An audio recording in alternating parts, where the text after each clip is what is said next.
اور سی N N نے یہ رپورٹ کیا ہے مبینہ طور پہ کہ وہاں ڈونلڈ ٹرمپ اور نیتن یاہو کے بیچ میں بھی بڑی سختی چل رہی ہے. نیتن یاہو لگاتار لبنان کے اوپر اٹیک کر رہا ہے اور ڈونلڈ ٹرمپ کی جانب سے اس میں مداخلت کی گئی ہے کہ یہ اٹیک بند کر کے وہاں پہ مذاکرات کیے جائیں. اور اب پتہ چل رہا ہے کہ وہاں پہ بھی دو وفود جن میں اسرائیل اور لبنان کی قیادت موجود ہے وہ امریکہ کے اندر مذاکرات کے لیے جا سکتے ہیں. سٹیو وٹکوف کی طرف سے کوئی سٹیٹمنٹ نہیں ہے ابھی ہمارے پاس, یہ امپورٹنٹ آدمی ہے اس ریجن کا, لیکن جے ڈی وینس کا ایک سٹیٹمنٹ ہے اگر ایران نے سنجیدگی کا مظاہرہ نہ کیا, چالاکی کی کوشش کی, تو امریکی مذاکراتی ٹیم مثبت رد عمل نہیں دے گی.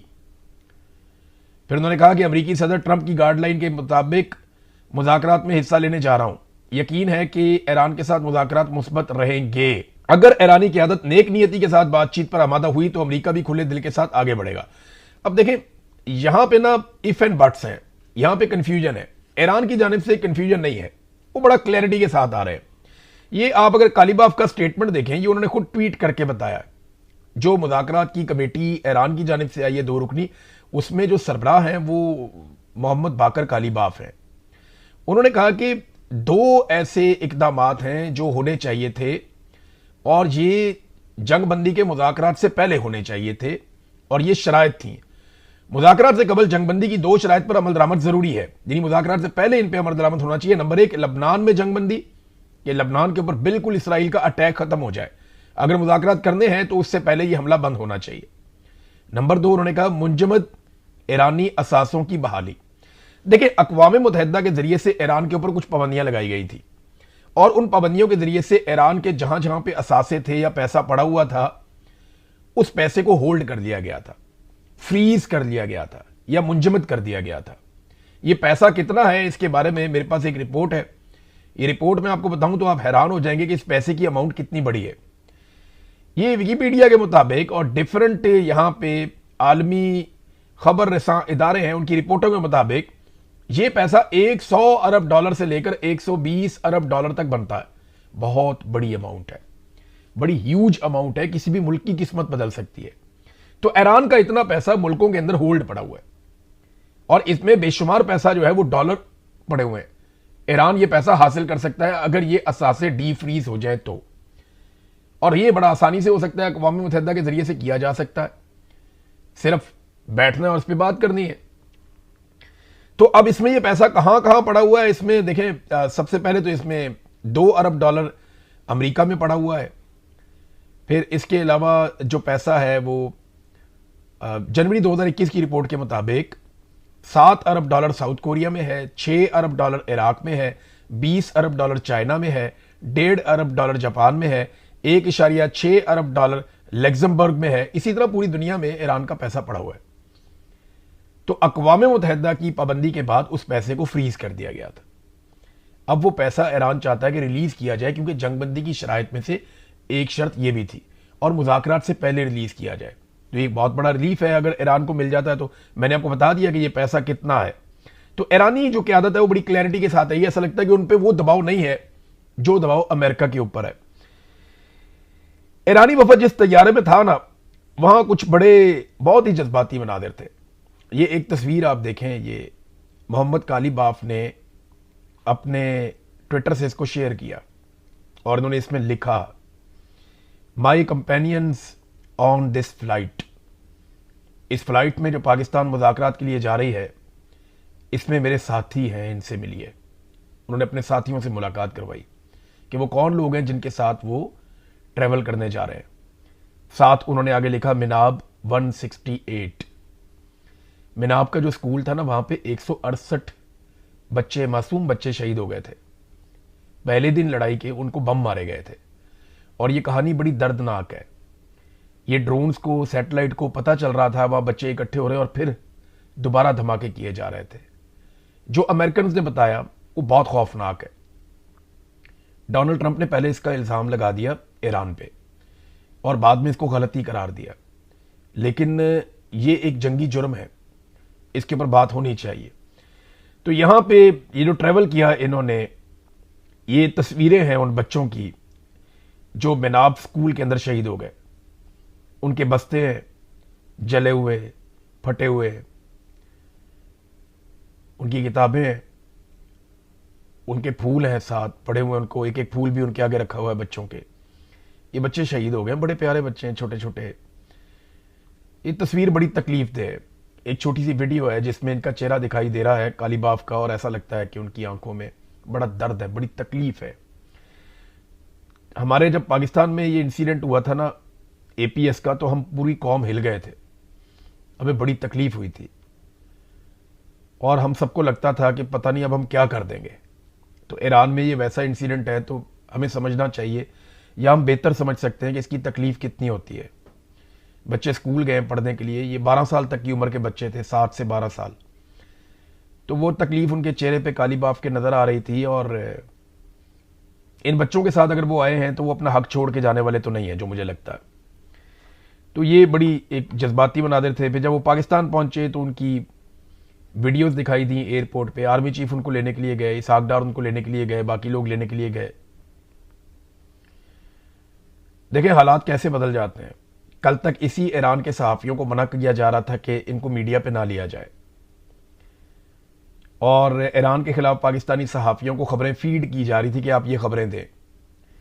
تھوڑے دن پہلے تک یہی آرمی چیف جب سعودی عرب میں جا کے وہاں کے وزیر دفاع سے ملے تو یہ خبریں باقاعدہ میڈیا پر چلوائی گئیں جان بوجھ کر ٹاؤٹوں کے ذریعے سے کہ آرمی چیف کامبیٹ یونیفارم پہن کر گئے ہیں، جو جنگ میں اترنے کا اعلان یا اشارہ ہے کہ پاکستان پوری طاقت سے یہاں پہ کھڑا ہو جائے گا، اور کامبیٹ یونیفارم کے اندر گئے ہیں، یہ ایک بہت بڑا اشارہ ہے، یہ ایک بہت بڑی علامت ہے. اس قسم کی باتیں کی گئی تھی. آج اسی ایرانی وفد کو جو ہے وہ استقبال کرنے کے لیے آرمی چیف گئے. دیکھیں سیاست دانوں کی پالیسی ہمیشہ بہت بہتر ہوتی ہے. یہ عمران خان کی پالیسی تھی. 2019 میں عمران خان نے پوری قوم کو سمجھایا اور پوری دنیا کو سمجھایا کہ لڑائی میں مسئلے کا حل نہیں ہے، بیٹھ کر بات کرتے ہیں. عمران خان نے ثالثی بھی کروائی سعودی عرب اور ایران کے حوالے سے، آپ کو یاد ہوگا.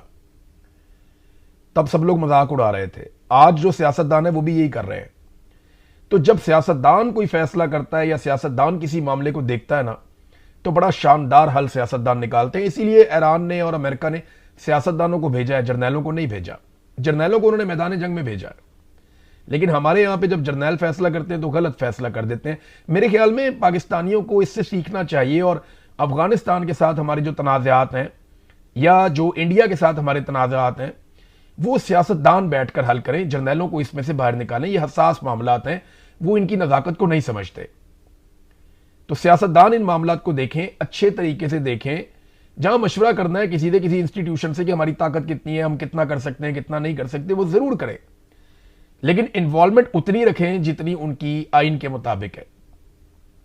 تو آپ دیکھیے گا انڈیا کے ساتھ یا چائنا کے ساتھ یا افغانستان کے ساتھ ہمارے معاملات اچھے ہونا شروع ہو جائیں گے، ہمیں اس کا فائدہ ہوگا جیسا کہ باقی ممالک کرتے ہیں.